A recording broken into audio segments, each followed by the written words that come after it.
Ever catch yourself daydreaming about having more time? More time, yeah. More time with family and friends, more time for hobbies, more time to just be. Absolutely. It's this kind of universal yearning, and it's something that we as humans have been thinking about for centuries. Oh, yeah, definitely. Today we're going to do a deep dive into the story of a man who was obsessed with cracking the code of longevity. Okay.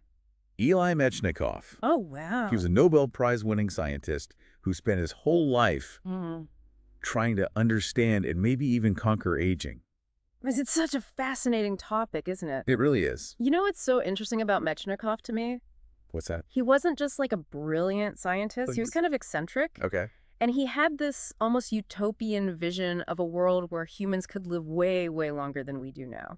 So like a true believer. Absolutely a true believer. So for today's deep dive, we've got a really interesting collection of sources to dig into. Oh, cool. We've got excerpts from his own writings, some biographical accounts, even a clip from a modern podcast episode about his life. Wow. Okay, so we're going all over the place with this one. Yeah, you're in for some surprises, for sure, as we uncover the story of this very intriguing figure. Okay. And talk about what his work means for us today. You know what I think is really cool about his story? What's that? It's not just about the science. Right. It goes way deeper than that. Okay. It asks these big questions about what it really means to live a good life. That's a good point. Is it just about adding years to your life? Is it all about quantity? Right. Or is there something more to it? Yeah, that's what we're going to be exploring today. Awesome. So to get started, let's go back to the beginning. Okay. It turns out this scientific superstar was a very curious kid from the get-go. I love that. Always fascinated by the natural world and just constantly asking questions. I can picture him now. I know, me too. Just little Metchnikoff running around. So there's this great biography about him written by his wife, Olga. Oh. It paints this picture of him as this super restless, inquisitive child. I like it. They even nicknamed him Quicksilver. Really? Apparently he was so into science that he would actually pay his siblings to listen to his little lectures For the way. about insects in nature. That's hilarious. I know. What a kid. So he really had this drive to alleviate suffering, which is so interesting considering the work that he ended up doing later in his life. Right, totally. But coupled with that was this just incredible thirst for knowledge. Yeah. That really fueled his whole life. And it's what ultimately led him to pursue a career in science. Okay. Specifically zoology. Makes sense. And his timing was impeccable. Why is that? He came of age as a scientist, just as Darwin's theory of evolution was shaking up the scientific world. Wow, so he's right there in the middle of it all. Yeah, what a time to be studying life. I know, right?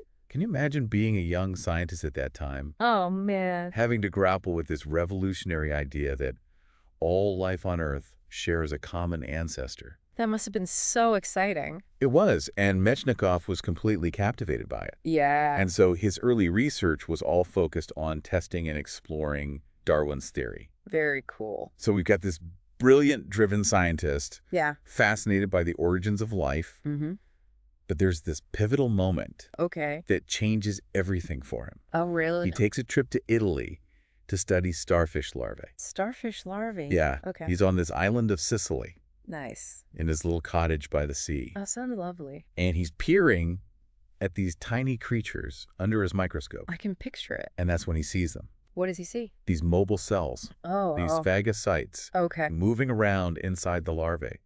He observed them before. Oh, so he was familiar with them. Yeah. Okay. But this time, something clicks. He has this incredible eureka moment. I love those. I know, right? When it all comes together. And in his writings, he even describes pacing around his room in excitement. Yeah, he can't contain himself. And he figures out a key part of how our immune system works. Wait a minute. From starfish. From starfish? Yeah. That's incredible. I know. That's amazing. So essentially, he realized that these phagocytes were engulfing foreign particles. Okay. They were essentially defending the starfish. Wow. This was a huge discovery. Yeah. It was the first real evidence of what we now call the immune response. That's remarkable. It's incredible. And that's actually what ultimately earned him a Nobel Prize. So well-deserved. It's a game changer for sure. Totally. But how does someone who makes this groundbreaking discovery in immunology suddenly become obsessed with aging? That is interesting, isn't it? Yeah, it's a big shift. So as he got older, Metchnikoff started thinking about his own mortality. Makes sense. You know, he was in his 50s at this point. Okay. At the peak of his career at the Pasteur Institute in Paris. Wow. But the fear of death crept in. I think so. Even for a world-renowned scientist. I mean, I think anyone would feel that. Right? It's natural. Yeah. And it wasn't just fear for himself. Yeah. He saw aging as this universal human problem. Mm-hmm. This process of decline and disease that inevitably leads to death. Right. He was actually astonished by how little scientific attention aging was getting. Wow. So he saw it as something to be fought. Yeah. Something to be conquered. Like a challenge. He actually called aging a disease. Really? Something that could be treated just like any other ailment. Interesting. And he started developing this fascinating but kind of unsettling theory. Ooh. Okay, tell me more. About a death instinct. A death instinct? Yes. What did he mean by that? So his theory was that if humans live long enough, we would evolve to naturally welcome death. Okay. So it's like after you've lived a long and fulfilling life, you'd just be ready to go. That's an interesting concept. Yeah, for sure. I wonder if his research actually supported that, though. Well, not really. His own research. Oh. His conversations with people who were nearing the end of their lives. Mm-hmm. Even his observations of the sick and elderly at places like the Salpêtrière Hospital in Paris. Oh, wow. All of those things actually contradicted this idea of a death instinct. So even when people were facing immense suffering, they still wanted to hold on to life. Exactly. Wow. Even the oldest, most frail individuals that he encountered still wanted to keep living. That makes you think about our attachment to life. Yeah. And, you know, it kind of makes sense that he would then believe that extending lifespan wasn't just possible, but almost a moral imperative. I see what you mean. Yeah. So he's got this grand mission. Okay. To crack the code of aging and help humans live longer, healthier lives. A noble goal. So what did he do next? What was his next move? He dove headfirst into this new research. Oh, right. His lab was just filled with animals of all ages. Really? Turtles, parrots, you name it. Wow, he wasn't messing around. He was analyzing hair, studying centenarians. Interesting. He even became kind of a germaphobe in his own life. I've heard about that. Yeah. Have you heard about his fascination with yogurt? Yeah, isn't that where this is all leading? It is. Okay, I'm intrigued. He developed this theory that aging actually starts in the gut. In the gut? Yeah. That harmful bacteria are basically poisoning us from within. And his proposed solution? I'm guessing yogurt. Yogurt? That seems like a pretty big leap. Well, remember, this is the early 1900s. Right. The gut microbiome was a complete mystery back then. Yeah, that's true. But Metchnikoff had heard about these communities in Bulgaria with really long lifespans. And what did they all have in common in their diets? You guessed it, yogurt? Yogurt. Okay, so he's got his theory. Yep. He's got his potential elixir. Right. What does he do next? He goes public. Oh, wow. He gives this now famous lecture to a packed audience of French agriculturalists. I bet that was something. Oh, trust me, it was a doozy. I can't wait to hear more about it. We'll dive into that in part 2. It's good. So stay tuned. All right. So picture this Paris, 1904. Okay. A grand lecture hall. Packed with people. Everyone's buzzing with anticipation. Got it. Metchnikoff, the scientific superstar of the day, takes the stage. All right. But here's the thing. Instead of launching into this big, exciting speech about yogurt, he starts by painting this pretty bleak picture of what aging was like in Europe. That's interesting. Yeah, it's a kind of surprising way to kick off a lecture on longevity. It is, wouldn't you say? You would think he'd be all about the, fountain of youth and all that. Yeah, but I guess there was a method to his madness. Oh, absolutely. What do you mean? Well, he was tapping into this very real anxiety that people had at the time. He talked about the social isolation of the elderly, how they were often perceived as burdens. Even the chilling idea that they were at risk of being murdered for being useless. That's dark. It is a very dark turn. But I guess in a world that was changing so rapidly, anxieties about aging and how society was shifting were probably front and center. Exactly. The Industrial Revolution was turning everything upside down. Traditional family structures were changing. Right. And there was this growing fear that the elderly would be left behind, forgotten. So he's playing on these fears. In a way, yeah, he was using them to set the stage for his big solution. I see. So he creates this sense of urgency. Yes, exactly. This need for an answer. And then he unveils his star witnesses. Who are they? A 17-year-old dog and a 70-year-old parrot. Wow, that's quite the pair. Can you imagine the scene, this ancient, weary dog next to this vibrant, chatty parrot? What was the point of that? Well, he was trying to illustrate his theory about the gut. Okay. Birds, he argued, have shorter intestines, and therefore they harbor fewer of those harmful bacteria he believed were causing aging. I'm starting to see where he's going with this. And then, of course, he brings in the Bulgarians and their yogurt. There it is. He presented his research on these Bulgarian communities known for living really long lives. And importantly, their diets were loaded with sour milk. Yogurt. Yep, and he connected the dots for his audience. Aging is caused by this intestinal decay. Okay. Yogurt can fight that decay, therefore yogurt equals longer life.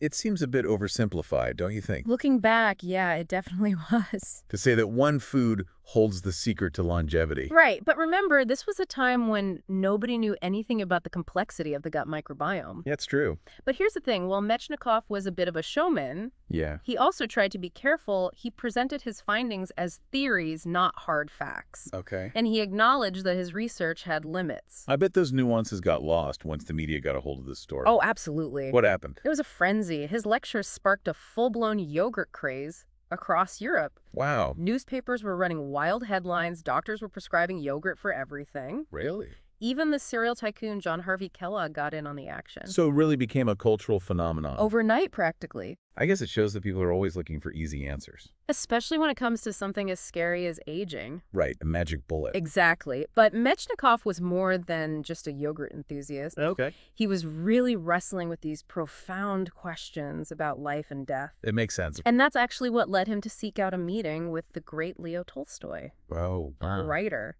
Yeah. Now, that is a meeting I would have loved to be a fly on the wall for. You too? A scientist obsessed with extending life, Mm-hmm.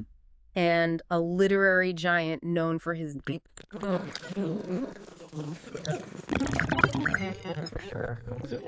So you have Metchnikoff, this optimist who believes science can solve all of humanity's problems. Okay.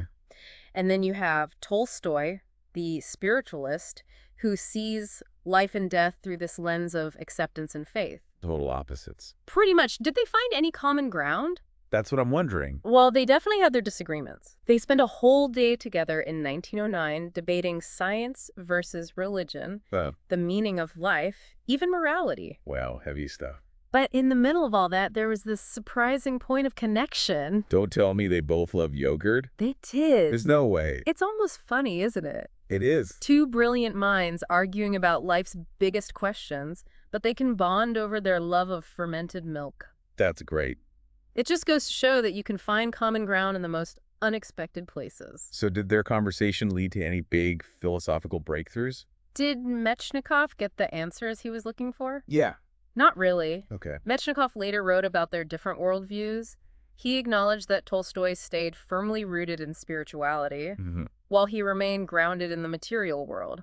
I see. But the encounter definitely seems to have left a mark on him. I can imagine. It's like a reminder that even the most brilliant scientific minds wrestle with these big existential questions. Especially when they're facing their own mortality. Exactly. And for Metchnikoff, that reckoning with mortality took on a whole new meaning when World War I broke out. Oh, yeah. Here was this man who had devoted his life to extending human life. Yeah. And suddenly he's confronted with death and destruction on an unimaginable scale. That must have been devastating for him. It was a huge blow to his worldview. He had put so much faith in science and the idea of human progress and rationality. And then this... And the war just shattered those beliefs. Wow. Accounts from that time describe him as aging overnight, his optimism crumbling under the weight of the world's suffering. From the apostle of optimism, as he was known. To a man disillusioned by humanity itself. Yeah. The war exposed this inherent contradiction in his work, trying to make life longer in a world where people seem determined to destroy it. It's a tough pill to swallow. It is a stark reminder that even the most amazing scientific discoveries can't fully fix the problems of human nature. It's sobering, for sure. Yeah. So did Metchnikoff ever reach his goal of living to 150? Did he unlock the secrets of longevity? Yeah. Sadly, no. He died in 1916 at the age of 71 from heart failure. Oh, wow. But even in his final moments, his scientific curiosity was still burning bright. Really? He asked his assistants to examine his intestines after he died. No way. Hoping to learn even more about the aging process. Dedicated to the very end. Absolutely. But even though he didn't achieve immortality, Right. his impact on science and our understanding of aging is huge. That's what we're going to explore in part 3. What is Metchnikoff's lasting legacy? Exactly. How did his work, from those groundbreaking discoveries in immunology to his theories on aging, shape the world we live in today? Great question. Stay tuned to find out.